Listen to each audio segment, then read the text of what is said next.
Čau lidi, vítám vás konečně v dnešním videu. Tady máme pokračování z minulého videa, kde jsme si vytvářeli svůj vlastní tým Tigrik YouTube. Tady je náš celkově základní jedenáctka. Vy si to když tak stopněte, protože já už DLS-ko hraju docela dlouho, takže už to docela znám ty svoje hráče. Teď pozor, mohli jsme mít problémy hned ve 4. minutě. Vahy se tam docela dobře dostal. Dobrý zákrok našeho golmana Christensena. Já se omlouvám, když tady ty jména budu číst špatně, ale jo, já prostě tady, pozor, můžeme mít hned tady dobrý out.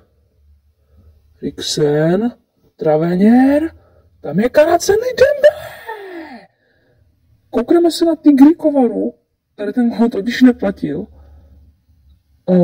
protože je to z toho důvodu, že v tuhle chvíli byl Dembele v offsideu, což byl, tady je to vidět, ale dobrý zpracování. Teda mě spíš zajímá, jestli ta rána letěla do brány. Ne, neletěla, tak to je možná ještě dobře, že to ten Dembele vlastně zpracoval, ale teď pozor na Fulginiho, Vahy. To se nám nelíbí, dobrý, tady to je odkop.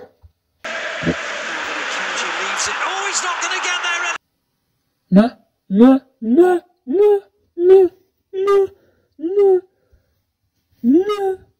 Hoši, já myslel, že on to, ty vole, on ten zaběhne do toho a najednou tam vyskočil ten jiný hráč, no to je chyba toho. Hlavně ten golman tam to taky úplně nevyhrál. Ten golman nám to taky úplně jako nevyhrál, ale v tomhle případě je to jedno. Ale jako škoda, no, protože ten golman byl hodně vylezlej. Teď má tady pravou můžu tam, já nevím, jak se to nejde. To je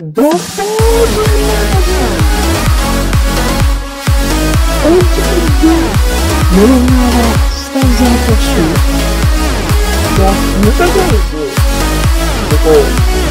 Výkop už musím si hlavně zase nedostat zbytečný gol, to by se mi zase nelíbilo, tady zase strašný volno, zase chyba Eliase, ale tohle je naprosto v pohodě. Takže tady Christensen nebude mít žádný problémy, ani to nemusel nějak chytat, teď je tady Dembele!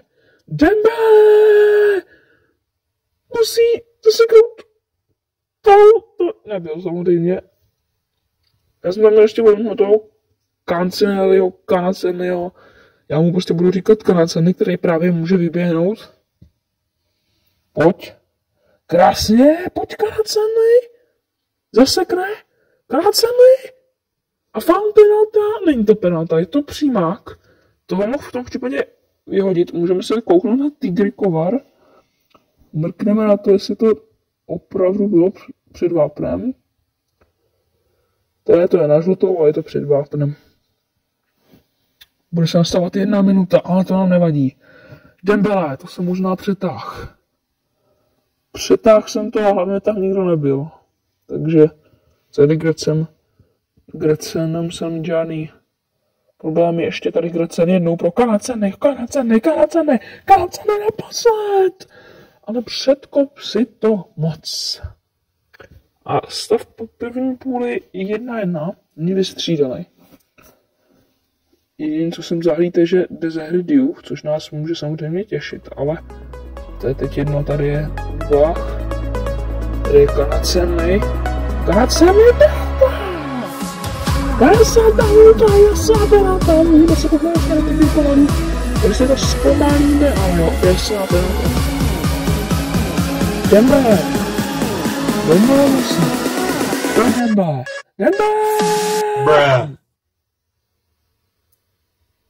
Jo. Tak teď ale trošku nastávají problémy. Dembele?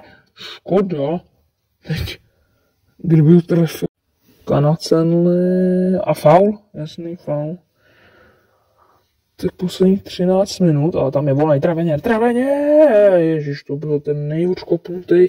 Přímák ještě Traveněr jednou, škoda.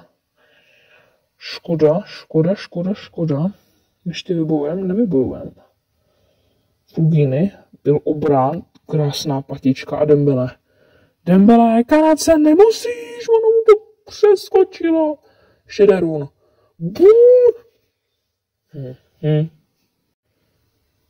Tak, tady už to vypadá, že dospět to zápasu prodloužení. Pokud ještě Traveňan něco neudělá. Kanacenli. Ne, máme tady prodloužení. 30 minut pravdy. Pokud v 30 minutách padne jeden gól, tak se do penalt nejde a my penalty rozhodně nechceme, takže ne. Protože předtím jsme nebyli moc daleko od penalty, teda, že klidně nemuseli být penalty před chvílí. Kdyby to dal na začátku toho prodloužení, teď Eriksen, bum! Ty vole, on chytá jak něco. No.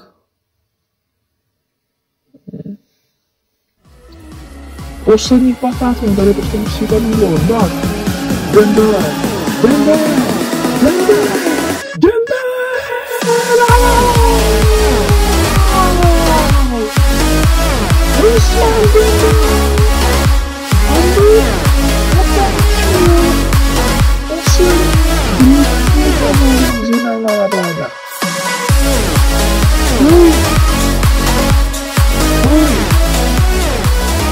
Ale tak Dembele, jako se tam do tu bránu sám dostal docela dobře, ani nevím jak jsem se tam dostal. Tak dobrý, takže no a teď pozor třeba na ještě jednu šanci, ke který se můžou dostat. Tak tohle bez pochyby jako byla největší šance, protože já neumím bránit centra a tohle kdyby dali, tak to teda nevím. Protože ale teď pozor, Samet, ne, tohle to možná byl offside, ale Christensen nás zachránil. Minuta nastavení. Tady to Kanadcen, nevím jak se to čte, už to říkám asi po 50. Má ještě Lanios, ještě si samý, ještě Kanadcen, ještě Dembele, hotovo, vyřízeno, vítězí na 3-1. Možná tam byl offside. Si nejsem úplně jistý, ale prozatím platí, že jsme dali gól na 3-1. Koukneme se rozhodně na tom ještě v Tigrikovalu. Tak ukáž. Takže vzal jsem si jakoby čáru, dal jsem si to také ke vápnu, tak takhle jsem si to vzal, položil jsem si to a vidět, že to offside není, takže regulérní gól na 3-1 a yes. Takže regulérní gól a my vedeme 3-1. Takže opravdu ten gól je regulérní a my vítězíme. I když ten výsledek 3-1 vypadá, jakože jsme rozdrtili, tak my jsme sice rozdrtili, ale když vidíš, že se hrál 120 minut, tak to je neobvyklý, že dáš prodloužení třeba 2 góly. Hráč utkání je jejich samba, to nás nezajímá, takže doufám, že se vám video líbilo, dejte like, odběr pro pokračování, jdeme na 40 odběratelů a zatím čau!